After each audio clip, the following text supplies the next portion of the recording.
Web serials இனி டிவிக்கு முன்பே சன் நெக்ஸ்ட் ஆப்ல ஜாலியா எல்லாருக்கும் முன்னாடியே பாருங்க. இப்பவே சன் நெக்ஸ்ட் ஆப்பை டவுன்லோட் பண்ணி சப்ஸ்கிரைப் பண்ணுங்க. நீங்களோ நானோ அதுல தலையிடுற உரிமை இப்ப நமக்கு இல்ல. மாப்பிள்ள புரிஞ்சுக்கிட்ட மாதிரி என்னைக்கு ஆனந்தியை பத்தி உங்களுக்கு புரியுதோ அன்னைக்கு நீங்க அவளை ஏத்துக்கிறீங்க. நான் என்னைக்கும் இவள மருமகளா ஏத்துக்க மாட்டேன். அத நீங்க சொல்லாதீங்கம்மா. காலம்னு ஒண்ணு இருக்கு, அதுக்கு ஒரு கணக்கு இருக்கு. நீங்க ஆனந்திய மருமகளா ஏத்துக்கிற காலம் வரும். ஆனந்தி, நீ எதுக்கு அழுதுக்கிறவ? எதுக்கு நீ கிளம்ப கூடாது? உன் மேல ஒரு குத்தமும் இல்ல.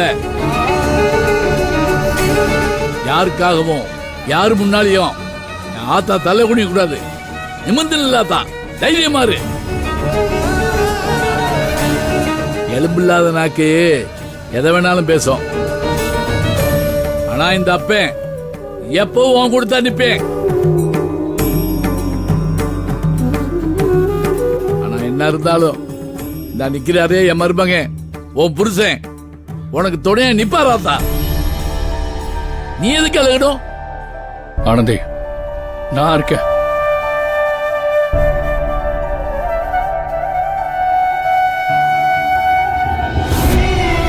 நான் இருக்கேன். நீ எதுக்கும் கவலைப்படாத, தைரியமா இரு. டேய், கைய விடுறா. அவ கைய விடுறா. எவ்வளவு ஆச்சுனா? 150 ரூபாமா. டேய், விடுறா அவ கைய. என்னம்மா சொல்றல? அம்மா விடுமா. என்னம்மா பண்ற? மா, மனசுல என்ன நினைப்ப வச்சுக்கிட்டு நீ இப்படி எல்லாம் பண்றேன்னு எனக்கு நல்லாவே தெரியும். நீ கோவத்துல இப்படி நடந்துக்கிறேன்னு எல்லாரும் நினைக்கிறாங்க. ஆனா உன் கூடவே இருந்து அந்த கோவத்தை தூண்டி விட்டு உன்னை இதெல்லாம் செய்ய வைக்கிறது அந்த கொடுமைக்காரி துளசி தான். டேய், துளசிய பத்தி பேச உனக்கு தகுதி இல்லடா. என் கோவத்தை தூண்டுனது துளசி இல்ல, நீதான். பெத்த தகப்பனுக்கு படையல் போட்டு கும்பிடணும், எங்கேயும் போகாத வீட்ல இருன்னு சொன்னல. சரி சரின்னு தலையாட்டிட்டு இதோ ஒரு 2 நிமிஷத்துல திரும்பி வந்துடுறேன்னு சொல்லிட்டு போய் இங்க வந்திருக்க. இத பாரு, நான் உன்னை மன்னிச்சாலும் அப்பா உன்னை மன்னிக்க மாட்டாரு. அப்பா என்னைக்கு என்ன சபிக்க மாட்டாருமா, அந்த நம்பிக்கை எனக்கு இருக்கு. அவர் ஆனந்திய மனசார ஆசீர்வாதம் பண்ணி மருமகளா ஏத்துக்கிட்டாரு. அப்பாவோட ஆசீர்வாதத்தோட நாங்க 2 பேரும் சந்தோஷமா வாழத்தான் போறோம். பாக்க தானடா போறேன். இவ பின்னால சுத்தி நீ சீரழிஞ்சு நிக்கிறத நான் பாக்க தாண்டா போறேன். அதுக்கப்புறம் ஏன் கால்ல தான் வந்து நீ விழ போற. ஏமா, நல்ல நாள் அதுவுமா. நீங்க கூட இருந்து சந்தோஷமா பொங்க வச்சு சின்ன ஜிருசுங்களை ஆசீர்வாதம் பண்ணணும். அத செய்யறனாலும் கூட பரவாயில்ல.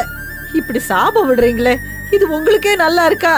என்ன கேக்குறதுக்கு முன்னால நீங்க செய்யறதெல்லாம் நல்லா இருக்கான்னு உங்க மனசாட்சியை கேளுங்க.